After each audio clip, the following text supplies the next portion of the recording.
अध्याय 15। कोमल उत्तर सुनने से गुस्सा ठंडा हो जाता है, परंतु कटु वचन से क्रोध भड़क उठता है। बुद्धिमान ज्ञान का ठीक बखान करते हैं, परंतु मूर्खों के मुंह से मूढ़ता उबल आती है। यहोवा की आंखें सब स्थानों में लगी रहती हैं, वो बुरे भले दोनों को देखती रहती हैं। शांति देने वाली बात जीवन वृक्ष है, परंतु उलट फेर की बात से आत्मा दुखित होती है। मूढ़ अपने पिता की शिक्षा का तिरस्कार करता है, परंतु जो डांट को मानता वो चतुर हो जाता है। धर्मी के घर में बहुत धन रहता है, परंतु दुष्ट के उपार्जन में दुख रहता है। बुद्धिमान लोग बातें करने से ज्ञान को फैलाते हैं, परंतु मूर्खों का मन ठीक नहीं रहता। दुष्ट लोगों के बलिदान से यहोवा घृणा करता है, परंतु वो सीधे लोगों की प्रार्थना से प्रसन्न होता है। दुष्ट के चाल चलन से यहोवा को घृणा आती है, परंतु जो धर्म का पीछा करता उससे वो प्रेम रखता है। जो मार्ग को छोड़ देता उसको बड़ी ताड़ना मिलती है, और जो डांट से बैर रखता वो अवश्य मर जाता है। जबकि अधोलोक और विनाश लोक यहोवा के सामने खुले रहते हैं, तो निश्चय मनुष्यों के मन भी।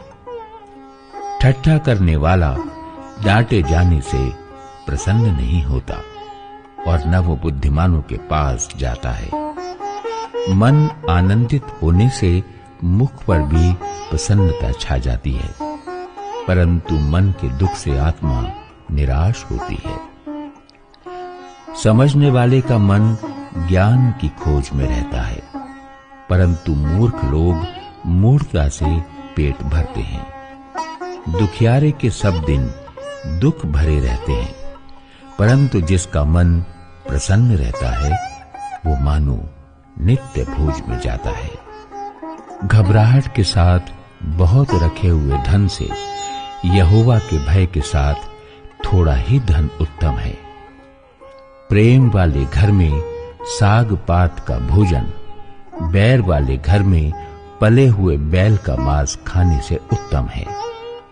क्रोधी पुरुष झगड़ा मचाता है, परंतु जो विलंब से क्रोध करने वाला है वो मुकद्दमों को दबा देता है। आलसी का मार्ग कांटों से रुंधा हुआ होता है, परंतु सीधे लोगों का मार्ग राजमार्ग ठहरता है। बुद्धिमान पुत्र से पिता आनंदित होता है, परंतु मूर्ख अपनी माता को तुच्छ जानता है। निर्बुद्धि को मूढ़ता से आनंद होता है, परंतु समझ वाला मनुष्य सीधी चाल चलता है। बिना सम्मति की कल्पनाएं निष्फल हुआ करती हैं, परंतु बहुत से मंत्रियों की सम्मति से बात ठहरती है। सज्जन उत्तर देने से आनंदित होता है, और अवसर पर कहा हुआ वचन क्या ही भला होता है। बुद्धिमान के लिए जीवन का मार्ग ऊपर की ओर जाता है, इस रीति से वो अधोलोक में पड़ने से बच जाता है। यहोवा अहंकारियों के घर को ढा देता है, परंतु विधवा की सीमाओं को अटल रखता है। बुरी कल्पनाएं यहोवा को घिनौनी लगती हैं, परंतु शुद्ध जन के वचन मन भावने हैं। लालची अपने घराने को दुख देता है, परंतु घूस से घृणा करने वाला जीवित रहता है। धर्मी मन में सोचता है कि क्या उत्तर दूं, परंतु दुष्टों के मुंह से बुरी बातें उबल आती हैं। यहोवा दुष्टों से दूर रहता है, परंतु धर्मियों की प्रार्थना सुनता है। आंखों की चमक से मन को आनंद होता है, और अच्छे समाचार से हड्डियां पुष्ट होती हैं। जो जीवनदायी डांट कान लगाकर सुनता है वो बुद्धिमानों के संग ठिकाना पाता है।